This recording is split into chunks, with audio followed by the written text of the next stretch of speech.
domingo le compartía yo acerca de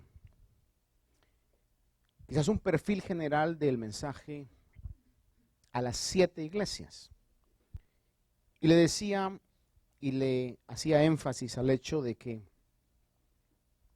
de todo el recorrido del libro de Apocalipsis, en mi opinión, lo que más nos concierne a nosotros hoy son estos capítulos 2 y 3, porque es en lo cual nosotros podemos tener una actitud positiva o una actitud negativa.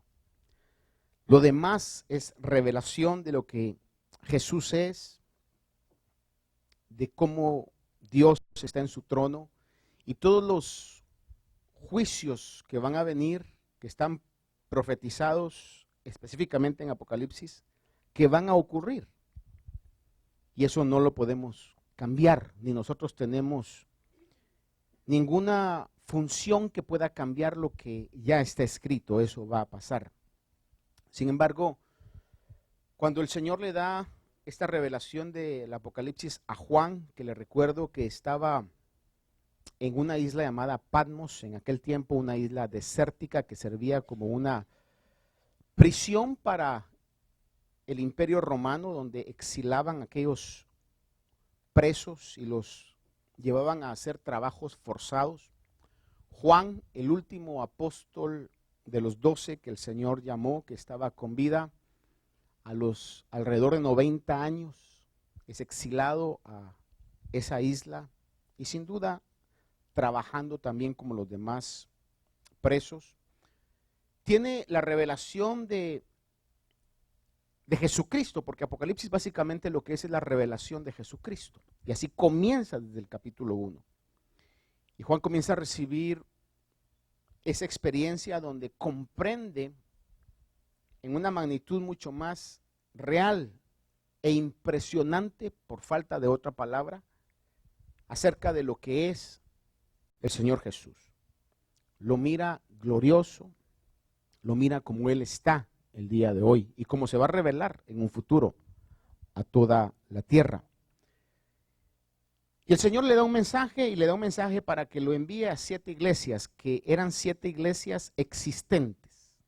Éfeso, Esmirna, Pérgamo, Tiatira, Laodicea, todas, cada una de ellas, Filadelfia, eran iglesias existentes en lo que se conoce como Asia Menor, lo que hoy es Turquía.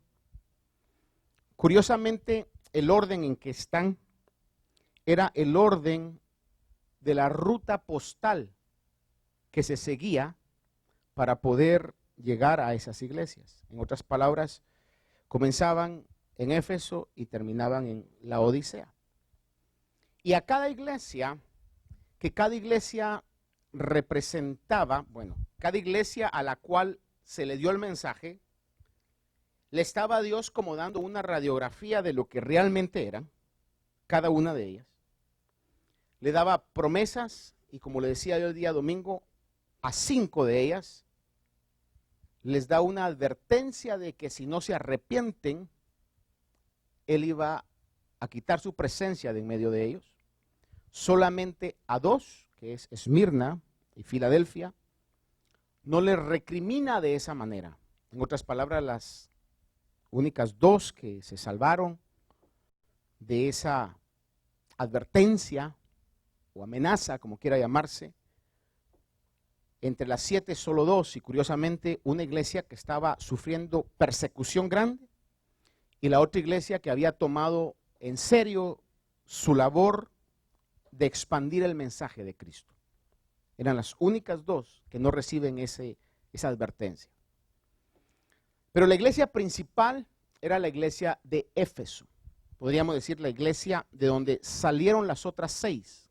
La iglesia madre, the mother church, como dicen en inglés. La iglesia principal, que estaba en una ciudad muy importante. Éfeso estaba localizada a 3 millas de la costa o del mar.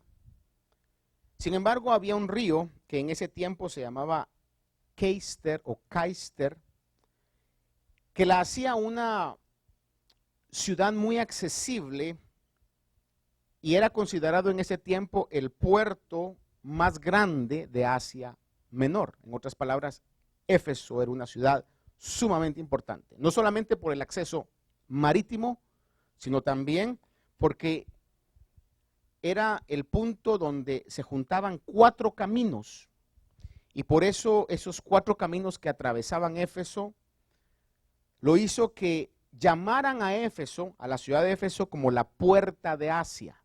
En otras palabras, era una ciudad sumamente importante, accesible para el comercio, y usted sabe de que una ciudad que tenga esas vías de acceso es sumamente importante. Era también el centro de adoración de una diosa, una deidad que los griegos llamaban Artemis y los romanos le llamaban Diana. Por eso se recuerda usted cuando en el libro de Hechos hubo aquella situación donde comenzaron por varias horas a decir, grande es Diana de los Efesios. Era porque allí estaba el centro de adoración de Artemis, que era como la conocían los griegos, y Diana, como la conocían los romanos. Y este templo de esta diosa que era venerada, era una de las 7 maravillas del mundo antiguo.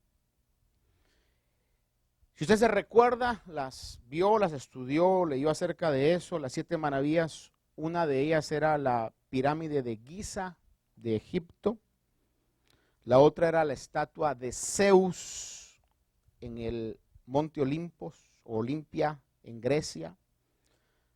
Otra de ellas eran los jardines colgantes de Babilonia, muy famosos, dice que era algo muy hermoso, que están en lo que hoy es Irak. Bueno, estuvieron, ¿verdad? Ya no están. Otra de las maravillas era el mausoleo, en otras palabras, la tumba de Alirkanasus, que estaba en Turquía también. Una de ellas, el templo de Artemis o de Diana de los Efesios, ¿verdad? Que hablábamos. El coloso de Roda, que era una estatua inmensa que se encontraba en Grecia. Y el lighthouse, ¿cómo se llama el lighthouse? Era el faro, muchas gracias. El faro de Alejandría. ¿Verdad? Muy bien, el faro de Alejandría, que eran las 7 maravillas del mundo. Eran estructuras que dejaban boquiabierta a la gente. Cuando las miraban decía, wow, qué impresionante esto, ¿verdad? Es como hoy viéramos nosotros un enorme edificio. Por ejemplo, yo quedé impresionado cuando tuve la oportunidad, no de estar arriba, porque aunque subí en una oportunidad, no me impresionó tanto estar arriba de lo que antes era el World Trade Center o las Torres Gemelas, sino que lo que me impresionó es estar abajo.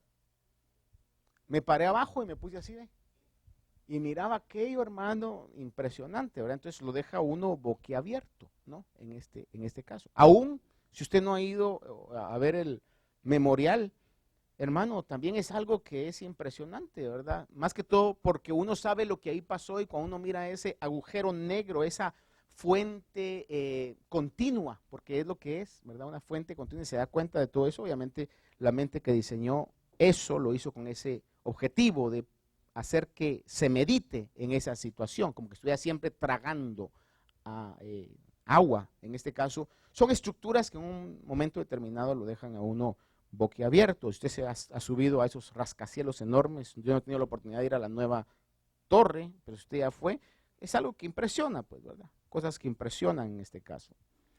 Obviamente el templo de Artemis, como la llamaban los griegos, Diana, como la llamaban los romanos, era algo que impresionaba. Era una de las 7 maravillas del mundo antiguo, y estaba localizado en Éfeso, que era una ciudad con mucho acceso, tanto acceso marítimo como acceso terrestre por carreteras, y era una ciudad sumamente importante llamada la Puerta de Asia. El apóstol Pablo ministró en Éfeso por un periodo de 3 años. 3 años estuvo el apóstol Pablo ministrando en Éfeso.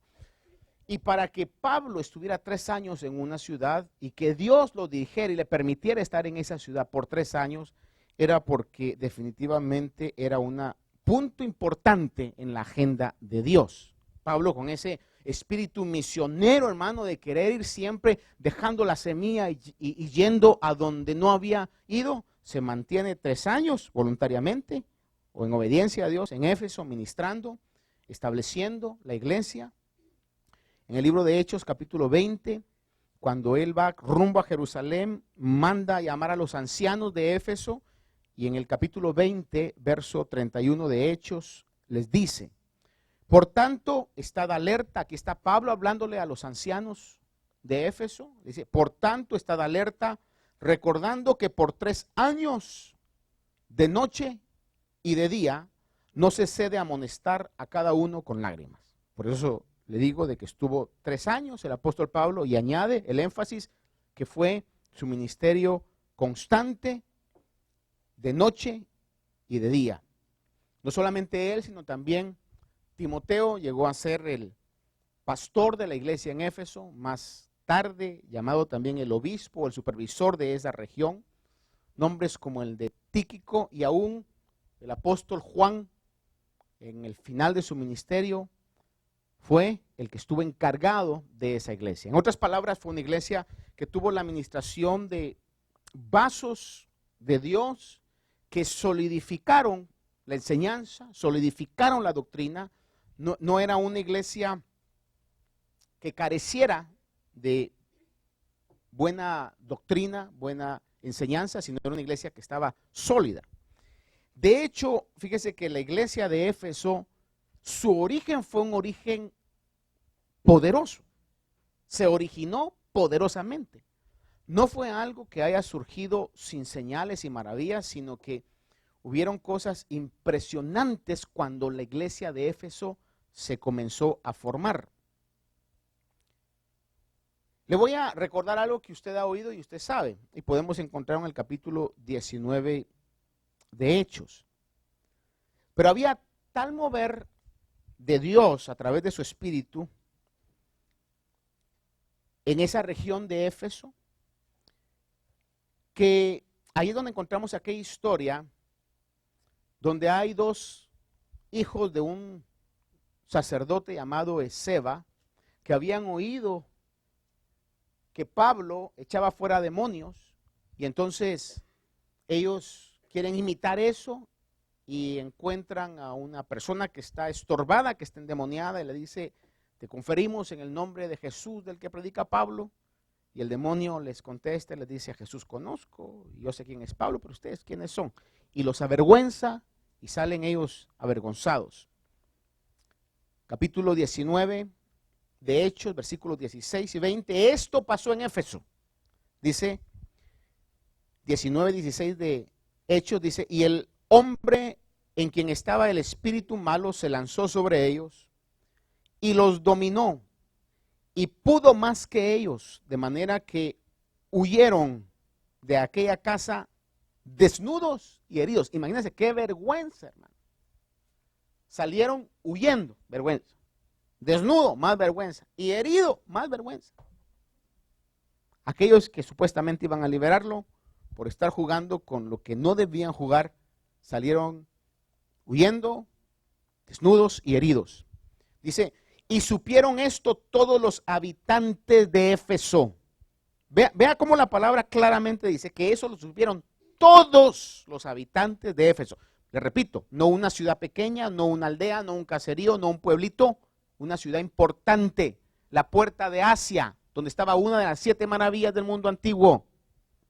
Lo supieron esto todos los habitantes de Éfeso, tanto judíos como griegos, y el temor se apoderó de todos ellos, y el nombre del Señor Jesús era exaltado. Mire cómo comenzó la iglesia de Éfeso. También muchos de los que habían creído continuaban viniendo, confesando y declarando las cosas que practicaban. Y muchos de los que practicaban la magia, juntando sus libros, los quemaban a la vista de todos, calcularon su precio y hallaron que llegaba a 50,000 piezas de plata. Así crecía. Mire cómo se originó la iglesia. El otro día, ahorita no recuerdo la cifra, pero estamos hablando de 50,000 piezas de plata. Hoy día eran mucha plata, hermano. Estamos hablando, le prometo, le agarro el dato exacto, hermano. Pero no era cualquier cosa, era mucha plata, mucho dinero, ¿verdad? Y la gente compungida por el Espíritu de Dios, compungida por la palabra que Pablo llevaba, llegaba, confesaba sus pecados y quemaron. Y como siempre hay gente que anda calculando las cosas, ¿verdad? Pues, hubo alguien ahí que calculó y dijo, ¿cuántos libros van quemando? Hizo su cálculo y dijo que era más o menos como 50,000 piezas de plata. Ahora vea la frase final de esto. Dice, así crecía, ¿cómo dice su Biblia? Poderosamente, y prevalecía la palabra de Dios. Déjeme hacer una pausa aquí. Si en algo no vamos a perder, poner nuestra confianza y nuestra fe es en la palabra de Dios. Usted y yo ponemos nuestra confianza en lo que la palabra de Dios dice, no vamos a ser avergonzados. Nunca. Dios siempre va a honrar su palabra. Y su palabra es poderosa. Dice que crecía poderosamente y prevalecía la palabra del Señor. Entonces, el origen de la iglesia de Éfeso fue un origen sobrenatural, un origen poderoso, con señales, con obras únicas, peculiares. Y el Señor le dice a Juan, escribe primeramente a la iglesia de Éfeso. Es la primera. Y el mensaje que le llevan a la iglesia de Éfeso, que le digo algo, el mensaje de las 7 iglesias es un mensaje que era específico en ese tiempo para esas iglesias. Pero también es un mensaje que abarca las características que la iglesia de Cristo va a tener durante toda su existencia. Van a haber iglesias que van a tener las características de Éfeso, otras que van a tener las características de la Odisea, otras que van a tener las características de la Esmirna y cada una de ellas. Aparte también, hay personas en cada iglesia que se van a identificar más con las características de cierta iglesia. En otras palabras, en esta iglesia, hay personas que tienen las características de Éfeso, otras que tendrán las de la Odisea, otras las de Esmirna, otras las de Tiatira. Y cada uno de nosotros tenemos que ver y por la evidencia del Espíritu, recibir la palabra del Señor, la amonestación en nuestra vida y poder ponernos en línea a lo que Dios quiere de nosotros. Por eso le recalco y le digo, esto es para mí lo más relevante a nosotros, aunque obviamente es interesante y maravilloso poder conocer lo que está por venir, pero de nada va a servir que yo sepa todo lo que está por venir si mi vida está mal en lo que Dios quiere que yo esté. ¿Sí me explico? ¿Estamos de acuerdo con eso? Y aunque no estemos, pues lo que la palabra de Dios dice. Es lo que tenemos que hacer. Entonces, la iglesia de Éfeso comenzó poderosamente y el mensaje que el Señor le da para que se le diera al ángel de la iglesia, que el ángel de la iglesia está hablando, el mensajero de la iglesia, en otras palabras, el que tenía la oportunidad de comunicar el mensaje, el pastor o los ancianos. Dice verso 1, escribe al ángel de la iglesia de Éfeso y se identifica el Señor Jesús de esta manera. El que tiene las 7 estrellas en su mano derecha, y podemos ver por los pasajes anteriores que las 7 estrellas simbolizan los ángeles de las iglesias o los ministros de las iglesias. Dice, el que tiene las 7 estrellas en su mano derecha, el que anda entre los 7 candeleros de oro, y podemos saber por medio de la palabra que los candeleros simbolizaban las iglesias. Cuando habla de los candeleros, está hablando de las iglesias o candelabros, como dice esta versión. Dice, el que tiene las 7 estrellas y el que anda entre los 7 candeleros dice esto, al ángel, al pastor de la iglesia. Versículo número 2 y 3. Dice, yo conozco tus obras, tu fatiga y tu perseverancia, y que no puedes soportar a los malos. Y has sometido a prueba a los que se dicen ser apóstoles y no lo son, y los has hallado mentirosos. Tienes perseverancia y has sufrido por mi nombre y no has desmayado. Si allí quedara el mensaje, diríamos, wow, esta es una iglesia modelo, es una iglesia excelente, es una iglesia maravillosa. Tienen obras, se esfuerzan, son perseverantes, no soportan a los malos. Algo que, como que la iglesia de hoy se ha divorciado de ese concepto. Y con tal que la iglesia esté llena, como sea, usted no haga caso, hombre, mejor preocúpese usted y aquel puede estar pecando, pero usted no se preocupe, usted siga adelante, haga la vista gorda. No, Señor. La palabra de Dios ha dejado en algún momento que hay medidas disciplinarias que la iglesia debe tomar en contra de malas actitudes. Y eso en algún momento va a traer enojo, va a traer desplicencia, pero es lo que realmente se tiene que hacer. Cuando dice no soportas a los malos, es lo que sin duda alguna en la iglesia de Éfeso hacían en relación a la disciplina. Tenía obras, trabajaba duro, al grado que le dice, conozco tu fatiga. Hermano, cuando habla de fatiga es porque hay un trabajo duro, pues, no un trabajo cualquiera, con desplicencia. No soportaba a los malos, sin duda practicaba la disciplina bíblica. Y si alguien se preguntará, hermano, ¿y cuál es la disciplina bíblica? Bueno, el centro, el núcleo de la disciplina bíblica la podemos encontrar en Mateo capítulo 18, versículo número 15 al 17. Dice el Señor Jesús instruyendo, si tu hermano peca, ve y repréndelo a solas. Si te escucha, has ganado a tu hermano. Pero si no te escucha, lleva contigo a uno o a dos más, para que toda palabra sea confirmada por boca de 2 o 3 testigos. Y si rehúsa escucharlos, dilo a la iglesia. Y si también rehúsa escuchar a la iglesia, sea para ti como el gentil y el recaudador de impuestos. Yo nunca he visto que esto se lleve a cabo. No sé si alguno aquí lo ha visto, pero yo no lo he visto. Acá en la iglesia, lo más que yo he llegado cuando ha sido una situación que me ha constado es que he dicho desde el púlpito, fulano y mengano son sinvergüenzas, tengan cuidado con ellos. Han sido como 3 cosas que he dicho, ¿verdad? Porque obviamente ha llegado el punto a ese punto. Fíjese usted que hay algo muy interesante, y es de que los mismos psicólogos reconocen esto, que cuando hay un hogar donde hay reglas establecidas y esas reglas se mantienen, dice que el carácter de los miembros de esa familia es más sólido. Aunque hayan reglas que nos incomoden la vida.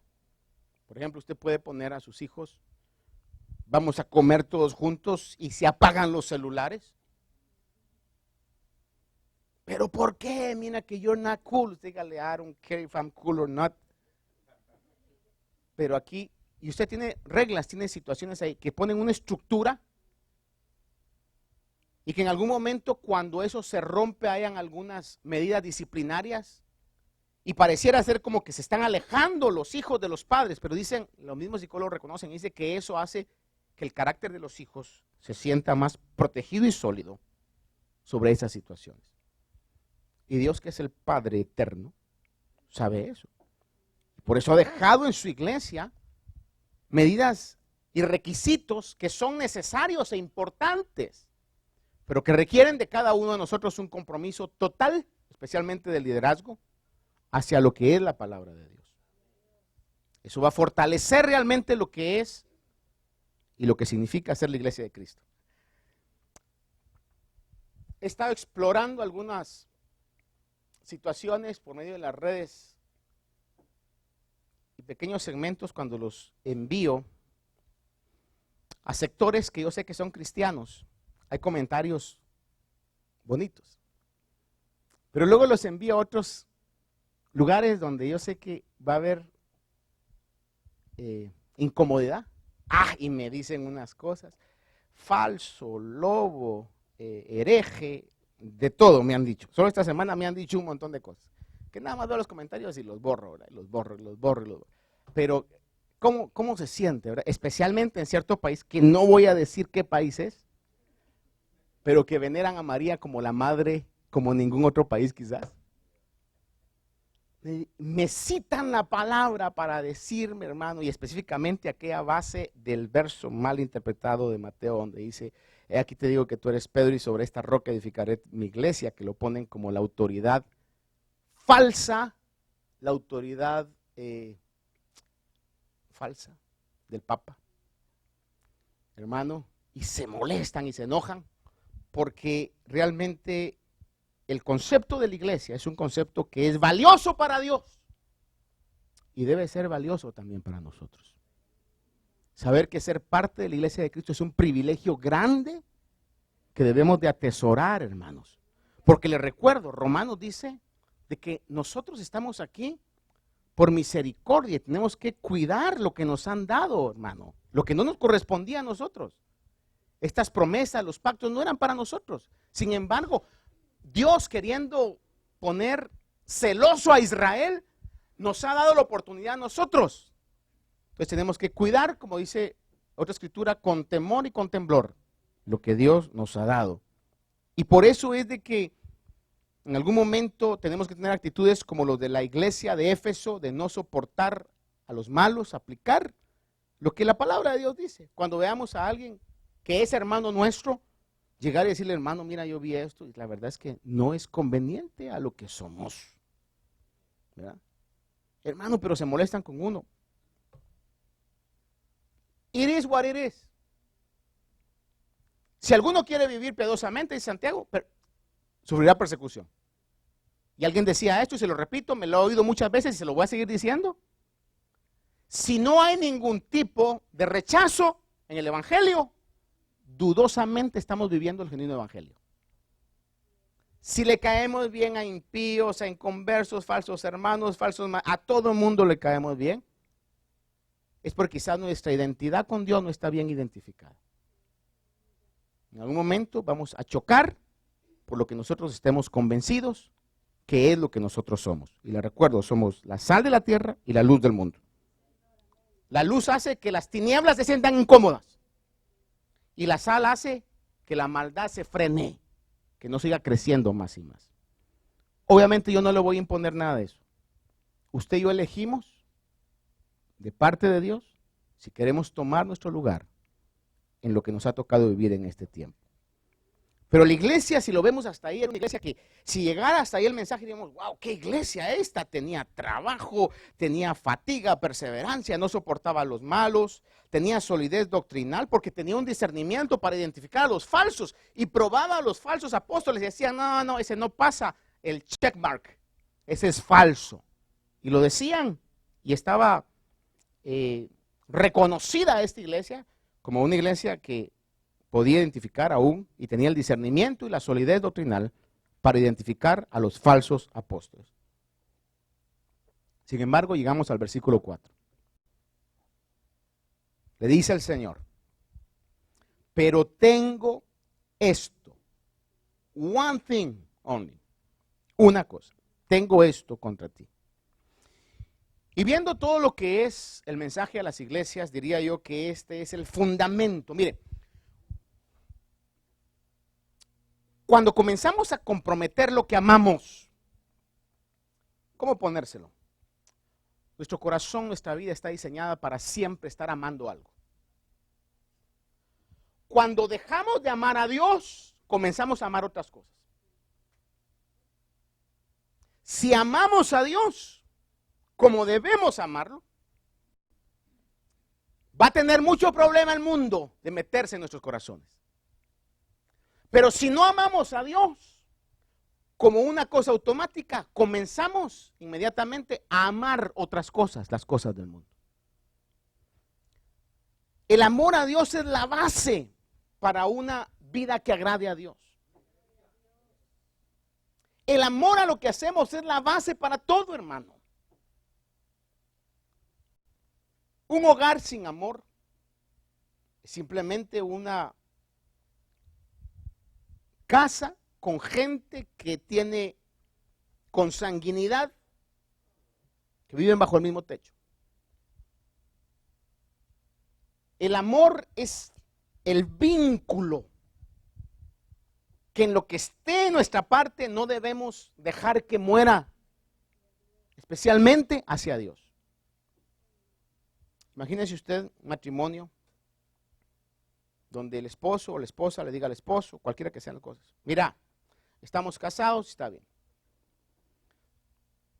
Dinero no te va a faltar, los niños van a tener siempre el papá, voy a estar aquí, pero tenés seguro que yo a vos no te amo.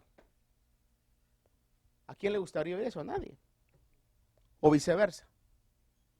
Mira, tu ropa te la voy a tener, tu comida, si es que usted lo hace, ¿verdad? O aquí voy a estar, yo voy a ser la mamá de tus hijos, pero tené claro que ya no te amo. Muy difícil de poder concebir eso, ¿verdad? Yo he llegado a comprender algo. El verdadero amor, fíjese que cuando hay amor, el amor no quiere decir que no hayan peleas. Van a haber peleas. Si es que a veces hasta bonito es pelearse, hermano. Pero al final uno se siente todo gacho, ¿verdad? Cuando hay amor. Está uno, ay, ojalá que me hable, bro. Porque hay eso. Por eso es que dice que el amor todo lo sufre, todo lo espera. 1 Corintios capítulo 13, todo lo cree. El amor es paciente, es benigno, etcétera. Pero cuando no hay amores, no sé, la verdad es que yo no podría imaginarme una relación así, hermano. Ha de ser algo crónico, algo terrible. Y obviamente entre humanos eso está más, bueno, es horrible, pero, y aunque las consecuencias son grandes, pero la peor consecuencia es la falta de amor a Dios. Porque las consecuencias son eternas. Y el Señor le dice a la iglesia de Éfeso, mira, todo está bien, pero dejaste de amarme. Ya no me amas como me amabas. Our honeymoon is over. Todo se ha vuelto una costumbre, una rutina. Ya haces lo que haces, no porque me ames, sino porque tienes que hacerlo. Dice, has dejado tu primer amor. Hermanos amados, ser cristiano, ser genuino cristiano, y vea que eso tenemos que enfatizarlo hoy más que nunca, porque hay millones que se llaman cristianos, pero en el momento que la persecución viniera, así como entraron, se irían corriendo. Comprometerían la fe. Ah, no, yo iba porque me gustaba, oírme. El mensaje me atraía, no, pero cristiano, no, mejor no. Hágale a ellos sí son, pero yo no. El genuino cristiano, o ser genuino cristiano, significa amar al Señor Jesucristo. ¿De qué manera? El Señor lo dijo de esta manera, Mateo 22, versículo 36. Cuando le preguntaba un escriba, le dice, maestro, ¿cuál es el gran mandamiento de la ley? Le están preguntando a Jesús. Y Jesús le dijo, amarás al Señor tu Dios con todo tu corazón y con toda tu alma y con toda tu mente. Este es el grande y primer mandamiento. How do we have to love God? Wholeheartedly. With all your heart. Con todo su corazón, con toda su alma y con toda su mente. No deje espacio para otra cosa, totalmente. Que podamos decir con verdad, ¿cómo ama usted a Dios? Mire, con todo mi corazón, con toda mi alma, con toda mi mente. Ojalá eso fuera una realidad, ¿verdad? Ahora, el amor de Dios, la palabra dice que se manifiesta guardando sus mandamientos. Juan 14, 21 dice, el que tiene mis mandamientos y los guarda, ese es el que me ama. Y el que me ama será amado por mi Padre. Y yo le amaré y me manifestaré a él. Si amamos a Dios, tenemos que tener un compromiso con la palabra de Dios. Versículo 23 de Juan 14, 23 dice, Jesús respondió y le dijo, si alguno me ama, guardará mi palabra. Le repito, si alguno me ama, guardará mi palabra. Y mi Padre lo amará y vendremos a él y haremos con él morada. Al grado que el apóstol Pablo en 1 Corintios capítulo número 16, versículo 22 dice, si alguno no ama al Señor, que sea anatema. Anatema quiere decir maldito. A ese punto. si alguno no ama al Señor. ¿Por qué? Porque Dios ha sido tan bueno con nosotros, tan misericordioso. Mire, hermano amado, no amar a Dios, qué vergüenza. Sin embargo, el Señor le dijo a la iglesia de Éfeso, y puede ser que hayan áreas en nuestra vida que se parezcan a la iglesia de Éfeso. Que es importante que nosotros podamos aceptar ese mensaje. ¿Cuántos aceptamos el mensaje hoy en nuestra vida? Verso 5 dice, recuerda por tanto, no queda ahí, sino que el Señor da la oportunidad. Recuerda por tanto de dónde has caído y arrepiéntete y haz las obras que hiciste al principio. Vea, amor va ligado a obras. Decía mi madre y me crió con este dicho, obras son amores y no buenas razones. Se lo descifro. Si dices que me amas, pero no me lo demuestras, es mentira. Obras son amores y no buenas razones. Dice, recuerda de dónde has caído y arrepiéntete ya las obras que hiciste al principio. Y le dice, si no vendré a ti y quitaré tu candelero de tu lugar si no te arrepientes. Y tristemente, la historia lo declara que eso pasó. El día de hoy no se encuentran cristianos en Éfeso. Es una región predominantemente musulmana. Tristemente, Éfeso no hizo caso a esa advertencia. La amonestación va dirigida a hacer memoria, recuerda y arrepiéntete, poniendo en acción el amor que se profesa hacia Dios. Es importante que nosotros recordemos, que usemos nuestro entendimiento para recordar y pongamos acción. Pedro lo ponía de esta manera, dice, ceñid vuestro entendimiento para la acción. Si yo sé las cosas que la palabra de Dios me dice, tengo que recordar y poner en acción lo que sé. Si sabemos que lo más importante es lo espiritual, ¿cuántos saben que lo más importante es lo espiritual? Déjenme preguntarle porque lo veo muy serio esta noche. ¿Cuántos sabemos que lo más importante es lo espiritual? ¿Sí? Lo más importante es lo espiritual. Amén. Si sabemos que lo más importante es lo espiritual, debemos esforzarnos porque nuestras acciones por lo espiritual sean hechas con lo mejor de nuestra capacidad. Y es triste, aquí no hay nadie, pero es triste ver cómo hay gente que a Dios le da las obras y al mundo le da lo mejor de su tiempo, de su capacidad y de su energía. Es que tengo que trabajar, hermano. Pero mire, no le pido más que una hora. Ay, no, hermano, pero mi trabajo, hermano. Y a veces hasta mentira es, quizá con los cuates se va a ir a algún lugar, ¿verdad?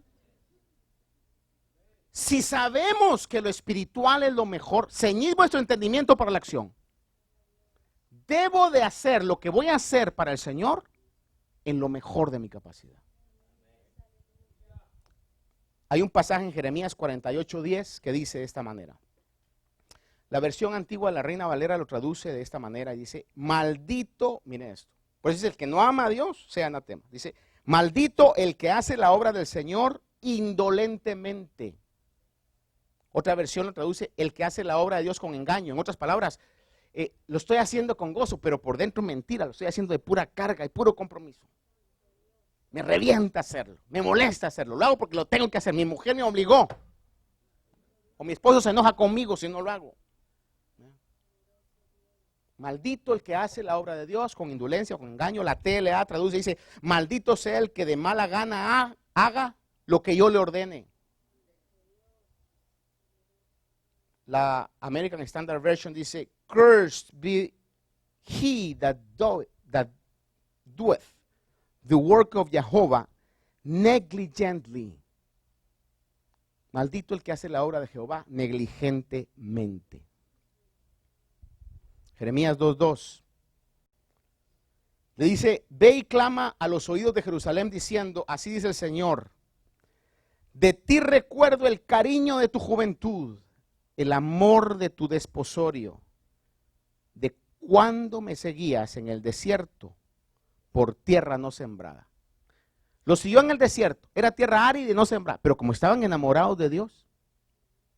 Hermano, es que es una realidad. Cuando uno está enamorado, mire, hermano, el catre, la maca, el petate, lo que sea, le sabe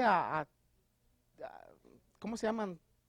Temple Peric, le sabe a Memory Foam, hermano. Pero una vez va pasando el amor, hermano, es una desgracia, hermano. Créame. Por eso uno tiene que cultivar eso. Tiene que cultivar, y si se le está pasando el amor en cualquier área, sea su trabajo, sea sus estudios, sea el ministerio, sea lo que hago, hermano, arrepintámonos, recordémonos y pidámosle a Dios que encienda en nosotros eso una vez más. Yo le he dicho al Señor, el día que para mí sea una carga predicar, créame, le hago el compromiso a usted, le voy a decir, lo lamento, ahí está la iglesia, que alguien más la tome. Honestamente, el día que sea una carga para mí eso, qué horrible, hermano. Estar, vea uno, y ahora qué predico, ay Dios mío, se me van a dormir, pero es que se duermen, hermano. Salmo 63:1. Vea la diferencia con amor. Oh Dios, decía David, tú eres mi Dios, te buscaré con afán. Mi alma tiene sed de ti, mi carne te anhela. Mire cómo pone la comparación. Cual tierra seca y árida, donde no hay agua. Just listen to those words.